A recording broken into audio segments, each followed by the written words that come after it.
Hello friends, welcome to my channel learn with Shahin. আমি Shahin.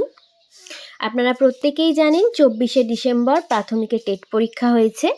23 TET যেটাকে আমরা বলবো, কারণ 2023 সালের ডিসেম্বর মাসে হয়েছে।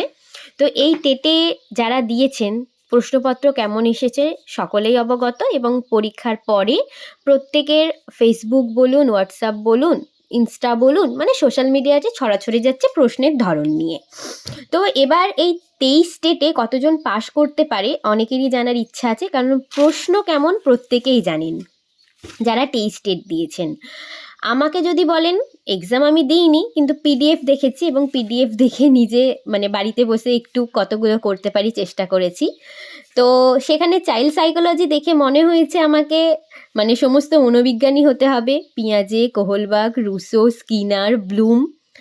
চাইল্ড সাইকোলজির যে সঠিক উত্তর কোনটা হবে সেটাই জাস্ট ভেবে পাওয়া যাচ্ছে না। তারপরে আসি বাংলাতে জীবনানন্দ দাশের একটা বড় প্যাসেজ তুলে দিয়েছে, যেটা মানে কি বলবো, যারা বাংলাতে এমএ করেছে তাদেরও আশা করি অনেকটাই অসুবিধা হবে এটার উত্তরটা করতে। ইংরেজি মোটামুটি আমার ঠিকঠাক লেগেছে, অঙ্কটা করা গেছে, অসুবিধা নেই। এরপর আসি ইভিএস। পরিবেশ বিজ্ঞানে না এলে মানে না হলে ইভিএসের সত্যি মানে কি যে প্রশ্ন, হয়তো 4-5টা হয়ে যেতে পারে, বাট বাকিগুলো জাস্ট কি বলবো, কিছু বলার নেই। তো বুঝতেই পারছেন প্রশ্নের ধরন কি। যারা পরীক্ষা দিয়েছেন সেই সময় বসে আমার তো মনে হয় 120টার বেশি প্রশ্ন পড়ে কেউ মানে পড়ে উত্তর করে বাকি 30টা বোধহয় অনেকে শেষ করতে পারেনি, অনেকে পারবে না, কেননা সম্ভব নয়। এক জায়গায় দেখলাম পেপারে বেরিয়েছে, প্রত্যেকেই জানেন যে প্রশ্ন 12টা 20 দিকে মানে লিক হয়ে গেছে। তো সেখানে পর্ষদের তরফ থেকে জানানো হয়েছে, ওরা মানে অত্যন্ত ভরসার সাথে গর্বের সাথে বলেছে যে প্রশ্ন লিক হয়েছে ঠিক আছে, কিন্তু যারা কোচিং সেন্টার রয়েছে, ইউটিউব চ্যানেল রয়েছে, যারা পড়ায়, তারা সেই প্রশ্ন দেখে উত্তর অত সহজে অত তাড়াতাড়ি করতে পারবে না। তার মানে বুঝতেই পাচ্ছেন তারা জানে তারা প্রশ্নটা ঠিক কেমন করেছে। অ্যাকচুয়ালি ইচ্ছা করে প্রশ্নটা করা হয়েছে আমার মনে হয়। পর্ষদ তো দেখছে যে টেট আমায় নিতে হবে, টেট নিলে তারা পাশ করবে, এবং পাশ করলে পরের দিনই তারা আন্দোলন করতে চলে আসবে। তার চেয়ে আমি টেট পরীক্ষা নেব, বছর বছর টেট পরীক্ষা নেব, কিন্তু প্রশ্ন এমন করব যাতে কেউ না পাশই করতে পারে। মানে এটাই ওরা এবার ভেবে নিয়েছে যে কাউকে পাশ করাবে না, তাহলে কে আসবে আন্দোলন করতে? এইরকম একটা মনোভাব তৈরি হয়েছে।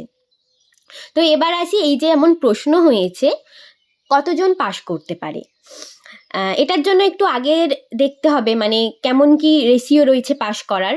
2014 টেট আমি আগে একটা ভিডিও দিয়েছি ডিটেলসে, তো আমি এখানে সংক্ষেপেই বলে দিচ্ছি। 14 যে টেট হয়েছিল সেখানে 12 লাখ মতো পরীক্ষা দিয়েছিল, পাশ করেছিল 1,24,952, মানে 1,25,000 মতো। তার মানে এখানে যে শতকরা পাশের হার সেটা দাঁড়িয়েছিল 10.4। আগের ভিডিওতে আমি একটু ভুল মানে বলেছি, সেটা ভুল বলেছি কারণ আমি ওই নিয়োগ হয়েছে 60,000 ওটা ধরে তখন ভুল বলে ফেলেছি, যেহেতু 20 মিনিট একভাবে অডিও করেছি তাই ওই জায়গাটার কেটে এডিট করিনি।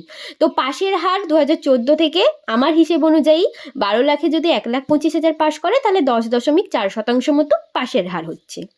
এরপরে 17 টেটে 2.5 লাখ ফর্ম ফিল আপ করলেও এক্সাম দিয়েছিল 1,90,000, পাস করেছে 9,896-এর সাথে আবার 82দের নিয়ে 700, মানে 10,500 মতো। তাহলে 1,90,000-এ 10,500 মতো পাস, মানে পাশের হারটা হচ্ছে 5.5।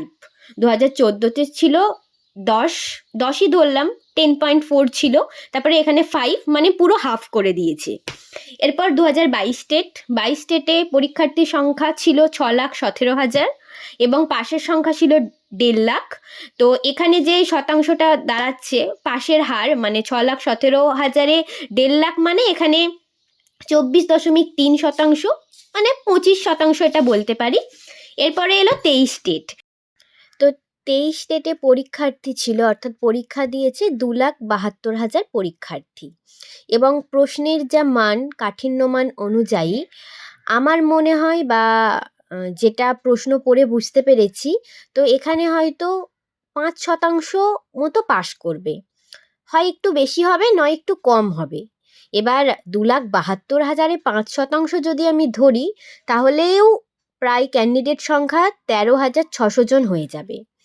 অর্থাৎ আমার ধারণা 15,000-এর মধ্যে অবশ্যই থাকবে 23 স্টেট প্রার্থীর সংখ্যা। এবার এর বেশি হবে না, এর কম হতে পারে। ওই যে আমি 5% মানে 13,600 ধরেছি, এটা 10,000-ও হতে পারে, মানে আরও কম হতে পারে প্রশ্নের কাঠিন্যমান অনুযায়ী এবং এতদিন যে রেশিও অনুযায়ী হয়েছে সেটা জেনেই বললাম। এবার যে সংখ্যাটাই পাশ করুক 23 স্টেটে, সেটা 15,000-এর মধ্যে হোক বা 10,000 হোক, এর মধ্যে কিন্তু 2014 টেট যারা দিয়েছিল, যারা এখনও চাকরি পায়নি এবং যাদের এখনও এক্সাম দেওয়ার বয়স রয়েছে, তারা অনেকেই হয়তো এক্সাম দিয়েছে।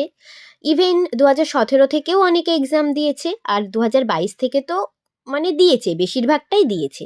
তো 23 স্টেটে যারা পাশ করবে, যে প্রশ্ন ছিল মানে কনসেপচুয়াল সমস্ত প্রশ্ন ছিল, তাই যারা অনেক দিন ধরে পড়েছে, কনসেপ্টটা মাথায় রয়েছে, তারা হয়তো প্রশ্ন দেখে উত্তর কি হতে পারে একটা গেস করে বা উত্তরটা করতে পারবে। তো আমার মনে হয় এই 2014, 17, 22 থেকেই বেশিরভাগ ক্যান্ডিডেট পাশ করবে 23 স্টেটে। আর ফ্রেশ ক্যান্ডিডেট খুবই অল্প থাকবে, কেননা লাস্ট সেশন যে 22 স্টেট হয়েছিল সেখানেই তো 22-24 সেশন ছিল, তার মানে ফ্রেশ ক্যান্ডিডেট তো একটা সেশনই হচ্ছে, তাই না? তো সেক্ষেত্রে ফ্রেশ ক্যান্ডিডেট খুবই কম থাকবে, যা থাকবে ওই 22 স্টেটের মধ্যেই থাকবে। খুব কম যারা থাকবে তাদেরও তো ট্রেনিং কমপ্লিট হবে না, তাই ইন্টারভিউ নোটিফিকেশান এলে তারা আশা করি যে যখন ইন্টারভিউ হবে তারা সুযোগ পাবে না। সমস্তটাই 22 স্টেট পাস এখনও পর্যন্ত যা ক্যান্ডিডেট রয়েছে ভ্যালিড 20 থেকে 25,000, সেই সংখ্যাটাই থাকবে, হয়তো 30,000 হবে। যদি একটু বেশি ধরি সেটা 35,000 হবে, কিন্তু এর বেশি মানে টপকাবেই না, ওর মধ্যেই থাকবে। তো আপাতত আপডেট এতটাই ছিল, 23 স্টেটে কতজন পাশ করতে পারে বা 22-এ এর কি প্রভাব পড়বে, 22 থেকে কতজন পাশ করবে, এইসব নিয়ে অনেকেই জানতে চাইছিলেন। আমার কাছে যতটা আপডেট ছিল আপনাদের সাথে শেয়ার করলাম। ভিডিওটি ভালো লাগলে অবশ্যই চ্যানেলটি সাবস্ক্রাইব করবেন এরকম আপডেট পাওয়ার জন্য, এবং তার সাথে ভিডিওটি লাইক, শেয়ার ও কমেন্ট করবেন। ধন্যবাদ সকলকে ভিডিওটি শেষ পর্যন্ত দেখার জন্য।